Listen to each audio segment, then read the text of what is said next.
കേരളത്തിൽ പലയിടത്തായി മിന്നൽ ചുഴലി, ചുവന്ന കടൽ പ്രതിഭാസം, മിന്നൽ പ്രളയം. വരാൻ പോകുന്ന വലിയ ദുരന്തത്തിന്റെ സൂചനകളാണോ ഇവയെല്ലാം? നിലവിൽ സംസ്ഥാനത്ത് അതിശക്തമായ മഴയ്ക്ക് ശമനമുണ്ടായിട്ടുണ്ടെങ്കിൽ പോലും ഏതാനും ദിവസങ്ങളുടെ ഇടവേളയ്ക്ക് ശേഷം തിങ്കളാഴ്ച മുതൽ വീണ്ടും മഴ ശക്തി പ്രാപിക്കുമെന്നാണ് കേന്ദ്ര കാലാവസ്ഥാ നിരീക്ഷണ വിഭാഗത്തിന്റെ മുന്നറിയിപ്പ്.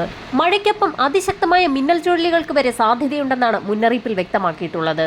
വടക്കൻ സംസ്ഥാനങ്ങളിൽ അതിതീവ്ര മഴയും വെള്ളപ്പൊക്ക കെടുതികളും തുടരുകയാണ്. അന്തരീക്ഷ താപനില വർദ്ധിക്കുകയും പിന്നീട് മഴമേഘങ്ങൾ രൂപപ്പെടുമ്പോൾ അന്തരീക്ഷം തണുക്കുകയും ചെയ്യുമ്പോഴാണ് മിന്നൽ ചുഴലികൾ രൂപപ്പെടുന്നത്. കഴിഞ്ഞ 2 ദിവസങ്ങളിലായി അന്തരീക്ഷ താപനില വർദ്ധിച്ചുകൊണ്ടിരിക്കുകയാണ്.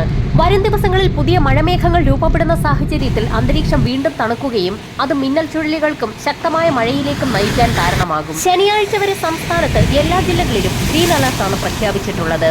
ഒറ്റപ്പെട്ട ഇടങ്ങളിൽ നേരിയതോ ഇടത്തരമായ മഴയ്ക്കാണ് സാധ്യത. എന്നാൽ ഞായറാഴ്ച നേരിയ മഴയ്ക്ക് സാധ്യതയുണ്ടെങ്കിൽ പോലും തിങ്കളാഴ്ച മുതൽ സംസ്ഥാനത്ത് മഴ വീണ്ടും കനക്കുമെന്നാണ് മുന്നറിയിപ്പ്.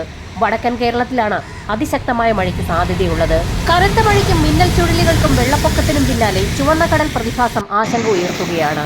വടക്കൻ മധ്യ കേരളത്തിൽ അടുത്തിടെ കാണപ്പെട്ട ചുവന്ന കടൽ പ്രതിഭാസത്തിന് കാരണം നോക്രിലൂക്ക സെൻട്രിലാൻസ് എന്ന മൈക്രോ ആൽഗയുടെ ചുവന്ന വകഭേദമാണെന്ന് അതിന്റെ അതിശക്തമായ വ്യാപനമാണെന്നും കൊച്ചി ശാസ്ത്ര സാങ്കേതിക സർവകലാശാല ഇപ്പോൾ വെളിപ്പെടുത്തിയിരിക്കുകയാണ്. നിലവിൽ ആശങ്കപ്പെടേണ്ട സാഹചര്യമില്ലെന്ന് പറയുമ്പോൾ പോലും വരാനിരിക്കുന്ന ദുരന്ത സൂചനകളുടെ മുന്നറിയിപ്പാണോ ഇതെന്നാണ് മത്സ്യത്തൊഴിലാളികളുടെ ആശങ്ക.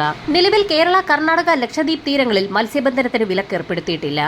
വരും ദിവസങ്ങളിലെ കാലാവസ്ഥാ മുന്നറിയിപ്പുകൾക്കായി ചാനൽ സബ്സ്ക്രൈബ് ചെയ്യാൻ മറക്കാതിരിക്കുക.